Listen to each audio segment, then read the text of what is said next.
Hello everyone, thank you for for the organization. So I'm gonna present the study of correlated structures in an internal tide that is propagating through a turbulent jet. So this is a joint work with Gilles Tissot and Noéla A, made at INRIA Center of Rennes University. So the objective is to extract the part of a jet that is correlated with the incoherent wave field. And the other objective is after extracting these structures, can we, just by the knowledge of this structure, can we predict the internal wave field? So the proposed approach is to apply data-driven methods. So these methods are based on the POD decomposition. So this is the broadband POD and extended POD. So what I'm gonna present first, the model used to generate our data set on which we're gonna apply these methods. So we use a one-layer rotating shallow water model. After, I'm gonna present the methods, and then I'm going to show a prediction of the scattered wave field. So the model we use, as I say, is a one-layer rotating shallow water model. It is on the dimensionless form. So it appears the Berger number, which is a ratio of the Rossby deformation number and the typical length scale of the flow, and the Rossby number that measures rotation in the flow. We made the approximation of the beta plane, and we also add a radiative damping term on the continuity equation. So the variables are the sea surface height anomaly and the horizontal velocity. So I wanted to show video, but I had technical problems. So here you just have snapshots of one run of simulation. So in this, in the south region, plane wave is forced to propagate northward through a turbulent jet, which leads to formation of incoherent pattern. In the north region, we also force the field to tend to a plane wave. So we have a slowly varying field close to geostrophic balance. So this is on a rectangular domain. This was solved by Daedalus with spectral methods, and it's there are double periodic boundary conditions. So now I'm gonna present our tools to extract. So I go back. So what we want to do is to extract the correlation between the incoherent pattern here with the jet. So what we do is, first we are gonna apply broadband proper orthogonal decomposition to extract incoherent structure of the wave. So the wave field has a broadband structure, and resulting from triadic interactions with the flow. So we want to by broadband POD, we want to capture all this broadband frequency structure. So in a way, we want to capture the footprints of the flow on the internal wave field. So we have our data sets composed by U, V, and H that we collected from our previous rotating shallow water simulation. So the first step of broadband POD is to apply complex demodulation to this signal. So we apply a low-pass filter of the phase shifted signal with a filter that is designed to select flow timescale such that we obtain QD field that is representing all the tragic interaction and the incurrent part of the wave field. So the second step is to apply a proper POD on QD. So POD is also the name for EOF or PCA, and it consists in computing an eigenvalue problem. So it's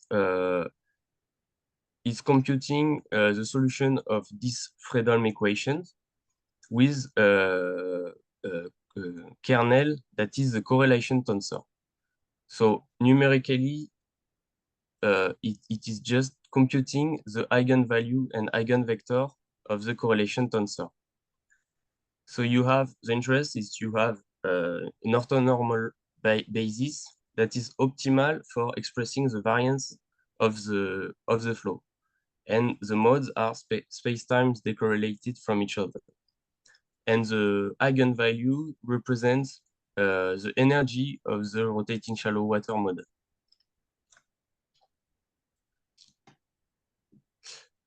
So here are the 4 broadband POD modes. So the modes are complex. I only show the real parts, and they are sorted by decreasing energy.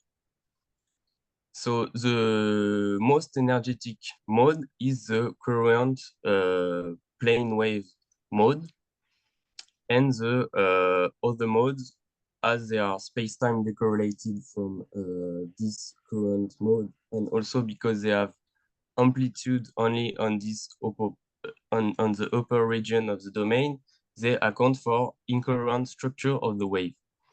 So the first 2 modes are wave deflected westward and wave deflected eastward. Here I show also the 4th mode, just to highlight that when you go into higher mode, you have more and more complex pattern, but I'm not gonna talk about this mode after. So another simplification is made. It is zonal homogeneity. So when you have a statistical homogeneous direction, you know that the modes obtained before are Fourier modes respective to this direction. And so it's equivalent to compute an eigenvalue problem frequency by frequency. So you compute a POD problem, the same POD problem, frequency by frequency.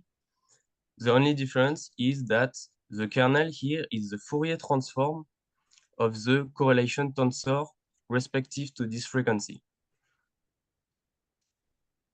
So we get, so in practice, it's just doing a POD on the Fourier transform of the signal at frequency kx, and we obtain the same modes. So the same modes as before the simplification, and we can see an eigenvalue spectrum over all the frequency shown here in logarithmic scale. So when you do this computation, you have always a strong separation between the first mode and the other modes. And what we can see is that this is current, that we have a huge separation between the modes associated with frequency kx equals 0, so the current mode, over the other modes. And if we look at the incurrent spectrum, we also have a huge separation between the 2 deflections over the other incurrent modes, and the spectrum is rather flat when you go into higher modes, meaning that energy for higher modes is equally distributed. So now I'm gonna talk about the other POD methods. This is the other method that we want to connect with broadband POD to extract correlation in the flow. So the objective is to extract at frequency kx the correlated part of the jet to a given POD mode that we showed before. So what is the part of the jet that, for example, will cause to a wave deflected eastward or westward? So formally, Boré presented the extended POD mode in 2003 as this function. But in practice, what we do is we perform a POD on the vector of 6 components, and we do not put weight on the jet components. So the vector is made by the wave field and the jet field. And what we observe here, so I cannot show the video, but what we observe is on the left, we have still the broadband POD mode. And on the right, you have the extended POD mode. So you have the correlated part of the jet to the POD mode here. So the first thing we observe is that these extended POD mode are in fact the most energetic features of the jet. So we have a direct link between the most energetic feature of the wave and the most energetic feature of the flow. So if you look at the first mode, what is correlated to the plane wave is the stationary mean flow. So by the way, we have an association between the mean of the wave field and also the mean of the mean of the flow of the jet. Oh, sorry. And for the other deflection, what we can see is that a wave deflected westward is deflected by a meandering structure of the jet. So it is a vortex train that is propagating westward with zonal periodicity. The zonal periodicity sets exactly the zonal deflection of the wave. So you have to imagine a vortex train that is propagating leftward and as the wave here. And similarly, here it is a vortex train propagating eastward, causing this eastward deflection of the wave. So what we want to do is the inverse procedure, meaning that we study the correlated part of the complex demodulated wave field to a given POD mode of a jet.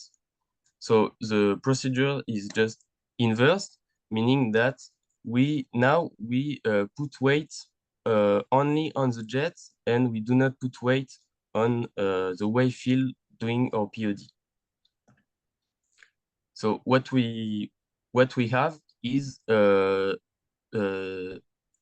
the POD modes of the jets. So we can see that they are the same as before, and we have also these are the extended POD mode of the wave, meaning that so the correlated part of the wave to the POD mode of the jet are the POD mode of the wave. So we have a direct association between what is correlated to so the dynamic of the wave that is correlated to the jet is the most energetic feature of the wave. So this makes us confident to decompose the wave field into this extended POD mode basis. Because at least left. Okay, so because at least for the first 3 modes, we have the POD mode of the wave. So what we do is to predict the wave field by only knowing the jet signal. So we don't have the knowledge of the wave field. So we project, so all the part of the wave correlated with the jet can be written at this formula. So we have the extended POD mode of the wave. so this mode, and we project the jet, and we as coefficients, we take the projection of the jet onto the POD mode of the jet here, and we have this prediction.